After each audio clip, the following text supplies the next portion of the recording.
You know, I have a T-shirt right here. I have a T-shirt that says Chuck's Salami and Cheese. And you know what I'm disappointed in? I want you to autograph this for me if you call Salami and Cheese right now. I can't do that, Leo. It's There you go. Hey, no onions. Raptors in control of this game.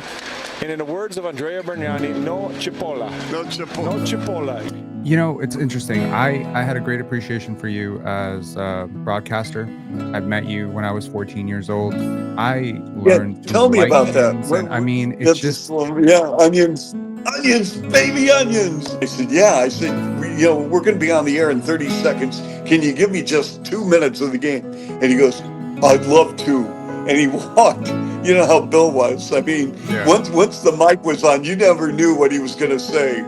Vince Carter is the greatest player I've ever seen.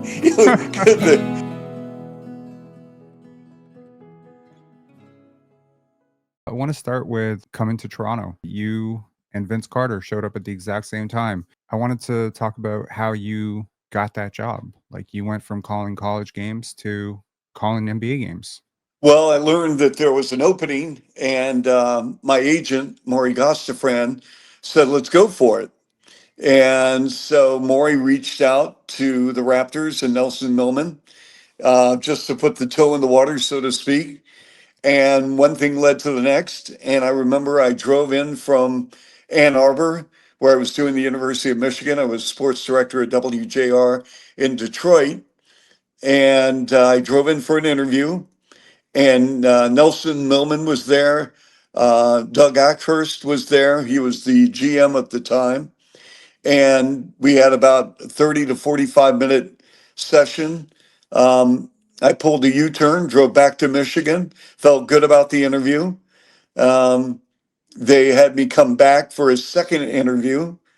And then about a day or two later, I was offered the job.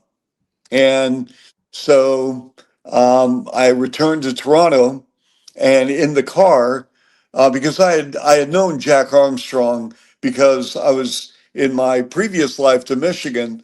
I was sports director at WGN in Chicago, and I had been doing DePaul basketball. And DePaul had a series with Niagara, and both home and road. And so I was familiar with Jack being the youngest head coach in Division I history at 24. And we got in the car and we just hit it off. It was almost like a sports talk show host. That's awesome. And you guys did a lot of that stuff. You did a lot of call-in shows. That was awesome. Do you ever do you ever stop to think about the role you played in the growth of Canadian basketball? No, not really. I think, maybe one day I'll look back, but, I kind of live in the moment.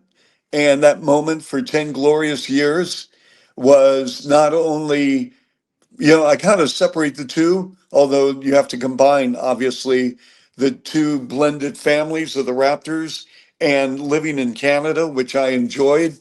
When I got the job, I didn't know what to expect.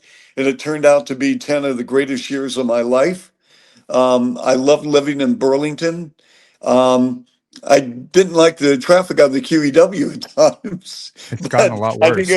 Yes, it has, from what I understand. The Gardner, too. But having said all that, the GO train was great. And I actually, before I did television, I did radio for 2 years. And then my third year, I did a simulcast, which involved both doing radio and TV. And it was a really tough call because the picture, and then I'm trying to do radio play-by-play, and it didn't work out. But once I started doing TV and people actually saw the face, because I really do have a face for radio, but once that happened and I got to TV, the days of riding the GO train were over because people recognized me, and they were great and they were kind and they were unbelievably supportive. But, after doing a game and talking for 3 hours, you want to kind of chill a little bit. And so that was my piece, driving from the Air Canada Center to Burlington. But I love the fans. I love the organization.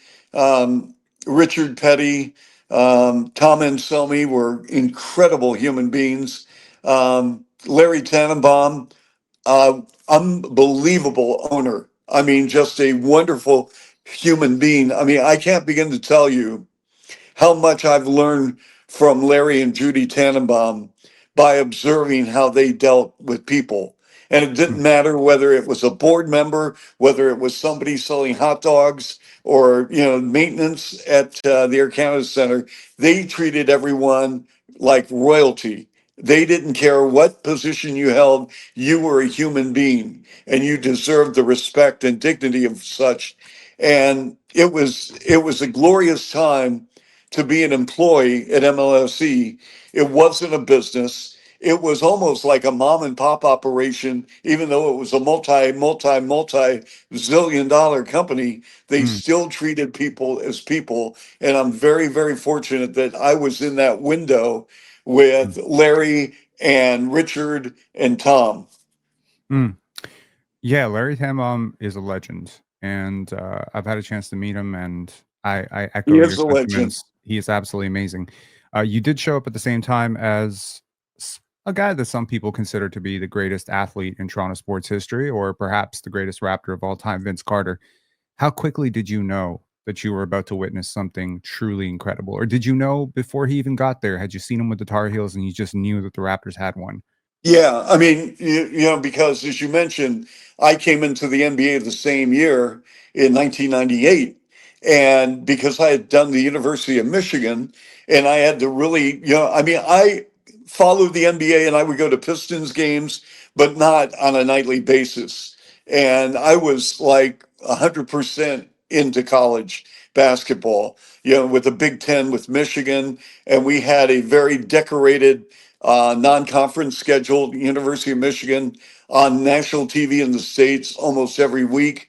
I came in with the tail end of the Fab Five, and then with Robert Traylor and Maurice Taylor and Maceo Baston, all three played in the NBA. So when I when I saw the draft and they flipped with Golden State and the Raptors and Toronto got Vince Carter, I was very familiar with Vince as a player, not as a person, but as a player. I didn't know, I knew he was going to be extremely athletic. I didn't know where his game was at.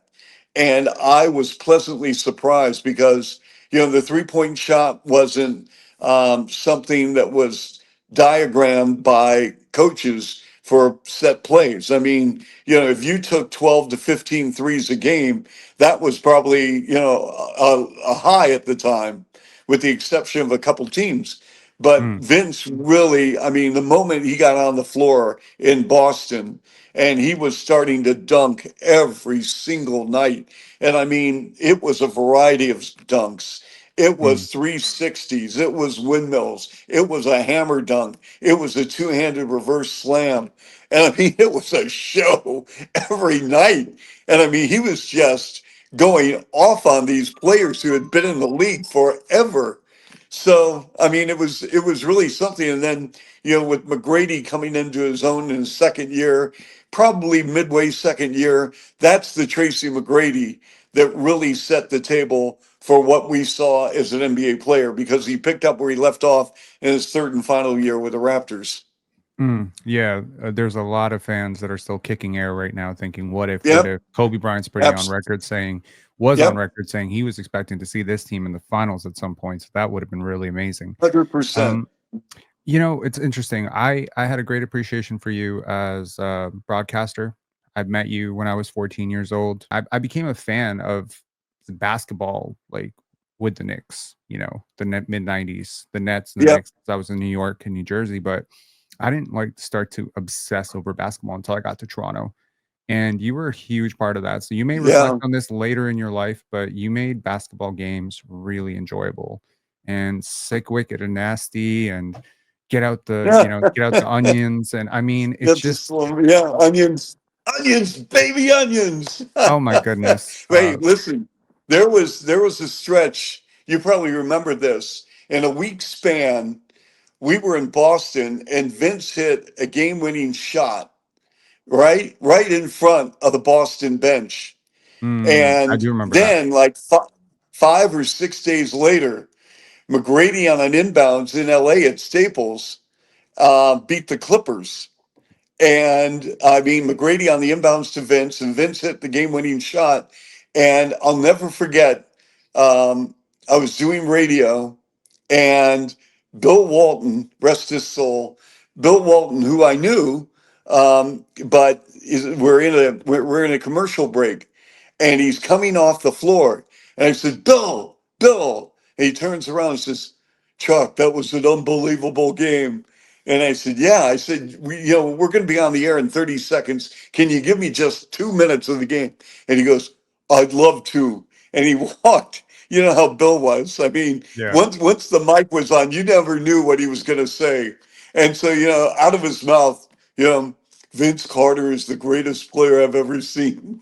The hyperbole was just coming out. And so, he's already ticketed for the Hall of Fame. Canada, you got a treasure. Don't let this maple leaf go. He wasn't wrong. I mean, wow. No. But Yeah. to those who weren't there, to those who just remember it now, Vince became very different. Vince became the legend. Yes. But in that moment, in that little moment in 2000, 2001, I don't think you could have told anyone this guy wasn't going to be like the best player in the world. It was really, Yeah. really like Well, box office big time, yeah. right? Yeah. Arguably, he was probably a top 5 player in the league. And then, unfortunately, the injuries started to mount. And, Mhm. at the apex of it, was 2001, 2002 with the jumper's knee or the Yeah. hyperextended knee, whatever you want to call it. And they shut him down. Right. And what happened that season is Antonio Davis put the ball club on his back. Antonio Davis was a monster the last month and a half of the season. Mo Keith And too. yep, absolutely. Um, and then we had the series with Detroit, and Don't bring up that you final know, shot. Don't bring up that final Chris, shot, please. the scoreboard with Chris Childs. I'm thinking, what's up with that? I mean, like I was shocked. In fact, I don't know if they save clips anymore, but if you heard my voice, I'm thinking like, I remember I said to Jag, what's he doing? I mean, that was like the shot off the mark, ball game over, and the Pistons win 3-2 in a best of 5. I said, Mm. Jack, I said, what's he doing? I mean, everyone was stunned. And then he says, well, I thought it's the score.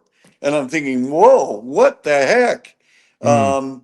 And so, I I still mean, don't know what he was doing, but that's okay. I mean, uh, that was a miraculous season, and it it was one was, of it the was, few times where the Raptors just went on a tear. Uh, we're running out of time, but I really have to ask this question. Now, I've gained a yes, lot of appreciation for you following you on social media. Now, I didn't know anything about you personally that much when I was following you as a broadcaster, other than the Chuck checks in stuff, and this, that was an awesome little blog that you had. Um, Side note, it actually got me into sports writing, just a heads up. But yes, anyways, I say this to say that having followed you now, I see a very different side of you, which is the dancing, the joy, this yeah, incredible effervescent positivity. So I need to ask like a sort of two-parter. One is, where does this come from? What is it? When did it start? Has this always been you? The second thing is, you've covered sports for so long. You've been a basketball junkie for as long as I've known of you. You are now 71 years old. You've seen this game yes, evolve from the 80s to the 90s to the 2000s. And Adam Silver was recently on a podcast talking about how we need to change how we talk about the game. There's a lot of negativity.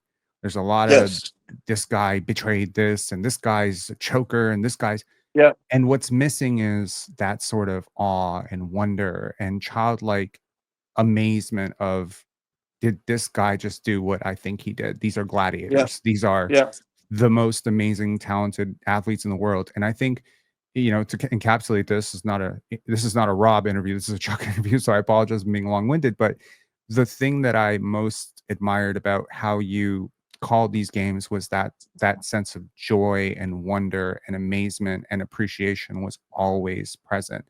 So long question, but how have you seen it change? Where do you find that joy, positivity, humility, and how you carry through life? Wow. Well, number one, that's a great question. So I'm going to be very succinct about this.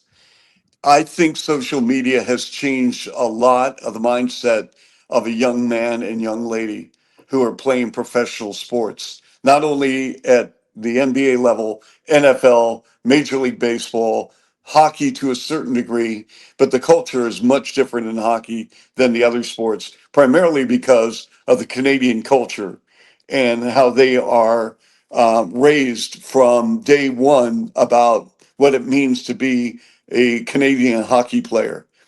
I mean, this is getting really, really deep now. But all I'm saying is, I think social media, these kids, and they are kids, when they start playing AAU ball or when they start seeing everything going around, they want a brand.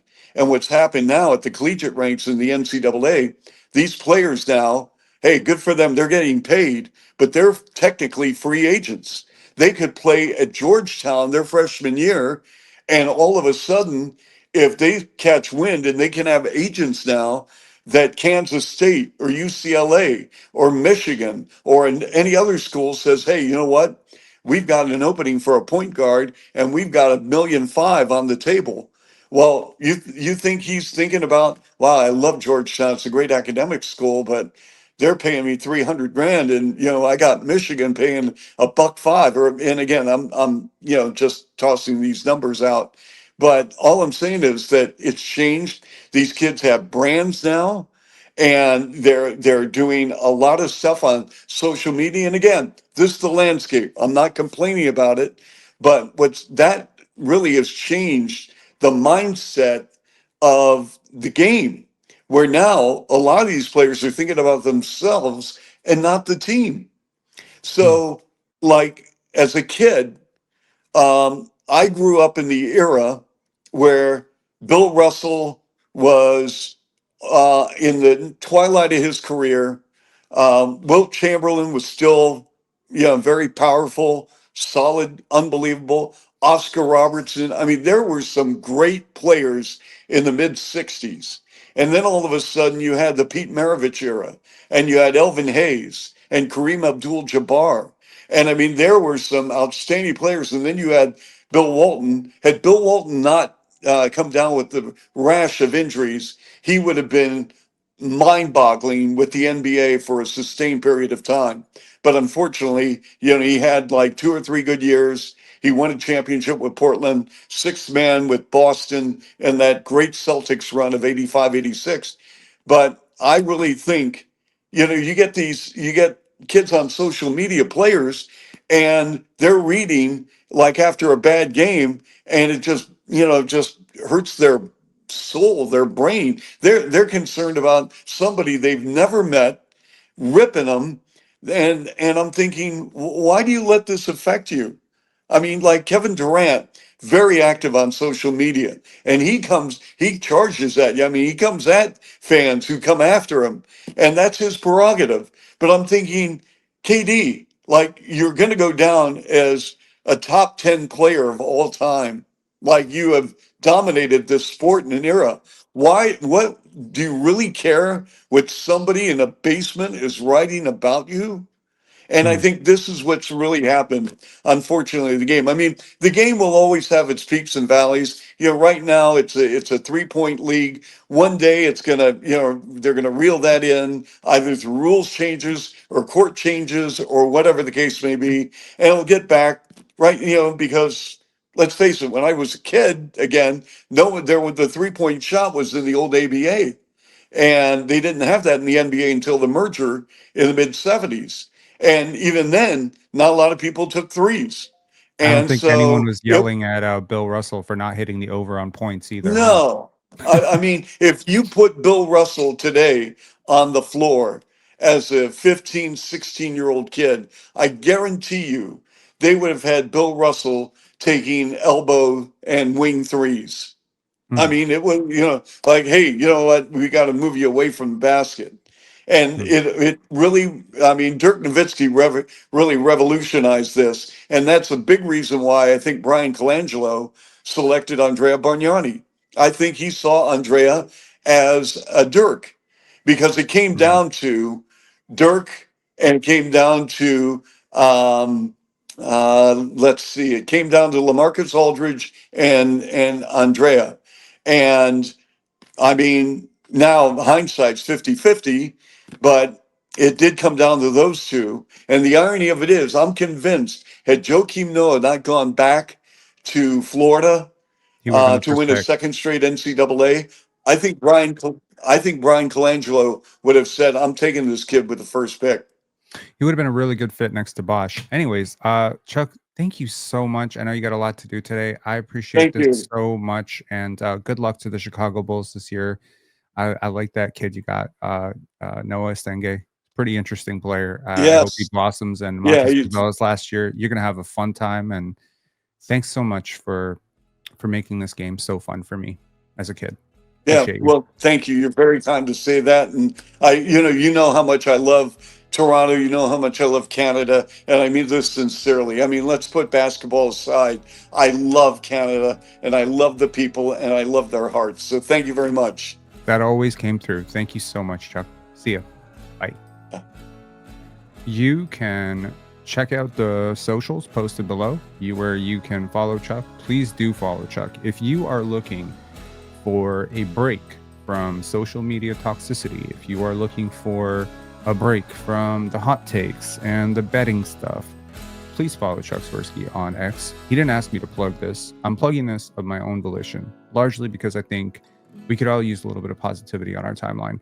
Thanks so much, everybody. Please subscribe to Pensare Basketball. Please consider becoming a member of Pensare Basketball, and we'll have you covered, as always, after every single game this season, post-game lives. Talk to y'all later.